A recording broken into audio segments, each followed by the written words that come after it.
Welcome, Lumineers and fans of the happiest card game on earth. Another day, another pile of spoilers for Rise of the Floodborn. Let's dive straight in. A lot of these came courtesy of French social media, so French Discord.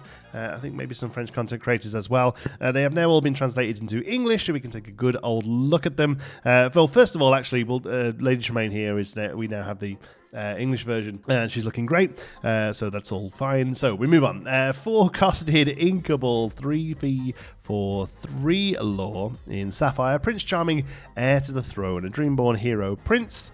And he is a rare card with art by Vicky Z and Mariana Marino.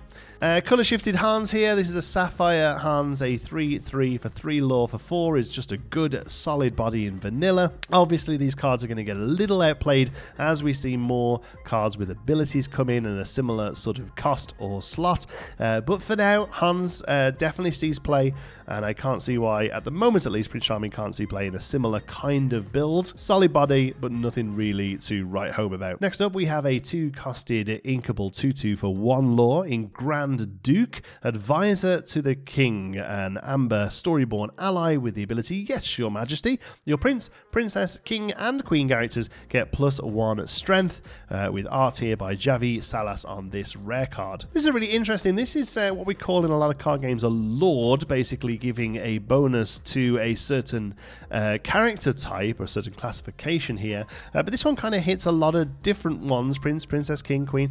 I don't know whether this will see play because interestingly, it doesn't have any of those types. Obviously, you know, he's the Duke. He's not a prince or a king or what have you.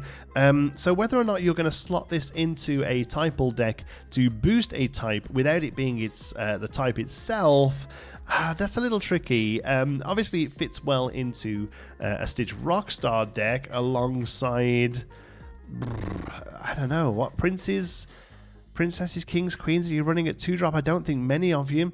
I guess this works well with Hades in Amber, who's a king. No, he's not even. Yeah, the Floodborn one is a king, but then this guy's not a villain.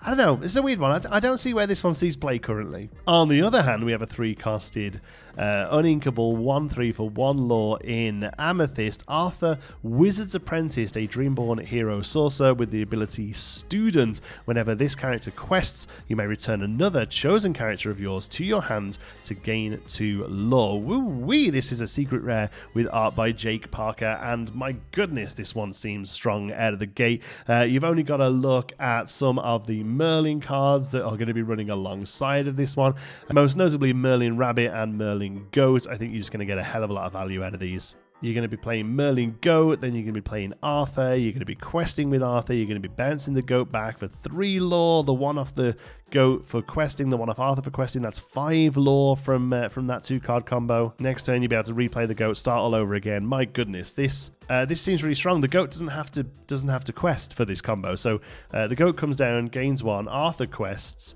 gains 2, Goat bounces back, gains 3. That's 5 lore, and you'll be able to start bouncing Goat every turn unless your opponent has an answer to Arthur. And even without, you know, there's Mim stuff that's in there bouncing stuff back. This is really great. Easily a super rare. I can totally get it. Very strong card. Clearly uninkable. Very clearly uninkable. This is a great card. Really great card. Another awesome one. Another 3-costed uninkable as well. This is a 1/2 for 2 lore in Emerald. Prince John, greediest of all, a Dreamborn villain prince with Ward, and I sentence you. Whenever your opponent discards 1 or more cards, you may draw a card for each card discarded. This is a great card. It's also a really good lesson in sharing badly translated cards on the internet. A lot of people were sharing this around before it was properly translated, and it didn't say draw a card for each card decided, just get draw a card, and it's actually a lot better than that because it's 1 for every single card your opponent discards. Now obviously the first thing that springs to mind here is an Emerald Steel deck that runs a whole new world. You're going to be able to discard your hand, your opponent discards theirs, you both draw up to 7, and then you then have the ability to draw up even more cards depending on how many your opponent discarded. If your opponent discarded 4, drew 7, you will draw your 7, and then another 4 if you win wish. It is a May ability, so you're not necessarily going to deck yourself out with this. That obviously seems really crazy. I don't necessarily know whether that is the actual line of play with this. I think, honestly, this makes cards like Sudden Chill playable. Sudden Chill now becomes a cantrip that discards a card on your opponent's hand. It makes You Have Forgotten Me, which has already seen a fair bit of play in Amber aggression builds. It makes it now that a 4-cost opponent discards 2, you draw 2. That's really good. And obviously new cards are coming as well. Rise of the Floodborn, we've seen Hypnotize for 3. Each opponent chooses and discards a card, draw a card. Actually could be in a multiplayer game, each opponent chooses and discards a card, draw 4 cards, right? So, you know, a lot of value here just from this guy. Weird that he has 2 lore on him, because I don't think you're ever going to want to quest with him. This guy just sits back with Ward and lets you draw cards from all of your discard shenanigans in Amber and Emerald. Exciting stuff. And last but by no means least, hot off the presses at time of recording this video, this dropped about 10 minutes ago, and seems to be the character, perhaps the character finale of the sorcerer battle between Merlin and Madam Mim from Sword in the Stone. Team Lorcana are like, oh, Madam Mim wins, but you know, that's we in the movie we think she wins, and then the Germ gets it. I would still love to see the Germ on a card. I really want to see Merlin Germ as the other legendary, but so far my prediction of the dragon and the Germ being the legendaries Amethyst is half right, because Madam Mim is here. She's a 7-costed inkable 5/7 for 4 lore in Amethyst. Madam Mim, purple dragon, a storyborn villain sorcerer dragon with evasive, and I win. When you play this character, banish her or return another 2 chosen characters of yours to their hand.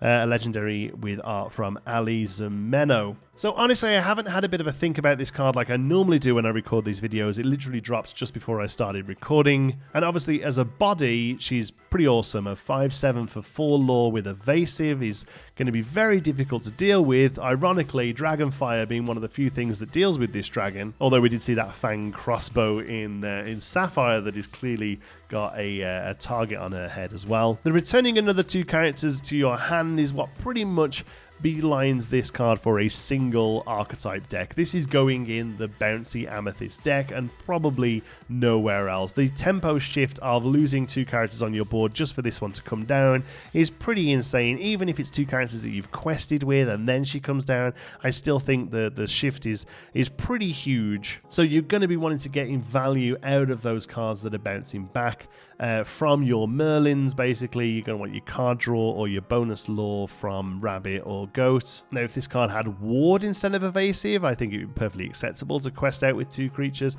play this, and then bounce them back, and then have 4 lore on the board with very little your opponent can do about. But that evasive means that she will be being picked off by targeted removal and may well not survive the turn.